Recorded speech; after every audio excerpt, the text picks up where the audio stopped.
குழியில் மண் போட போட மண்ணுக்கு மேலாக நிழல் நின்று வருவதை கண்ணுற்றான். இதென்ன அநியாயம் என்றெண்ணி ஒரே அடியாக விரைவாக மண்ணை போட்டு குழியை நிரப்பிவிட்டான். இவ்வளவு செய்த பின்னரும் குழிக்கு மேலாக நிழல் இருப்பதைக் கண்டு முயற்சியை கைவிட்டு நிற்கலானான். நிழலை விட்டுவிட்டு ஓடிவிட எண்ணினான். அவன் ஓடலானான். அவன் சூரியனுக்கு எதிர் திசையை நோக்கி ஓடினான். தனக்கு முன்னதாக தன் நிழல் ஓடுவதைக் கண்டு திகிலடைந்தான். எவ்வளவு வேகமாக ஓடினாலும் அந்த நிழலை தாண்டி அவனால் செல்ல முடியவில்லை.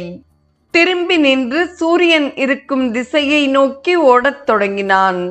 இப்பொழுது நிழலுக்கு முன்னால் தான் செல்வதைக் கண்டு மகிழ்வு கொண்டான்.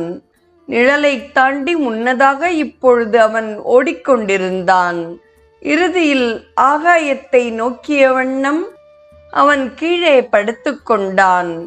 இடது பக்கமாகவும் வலது பக்கமாகவும் திரும்பி திரும்பி நிழல் இருக்கிறதா என்று பார்த்தான். நிழலைத்தான் தன் கீழ் அவன் மறைத்து விட்டானே. எனவே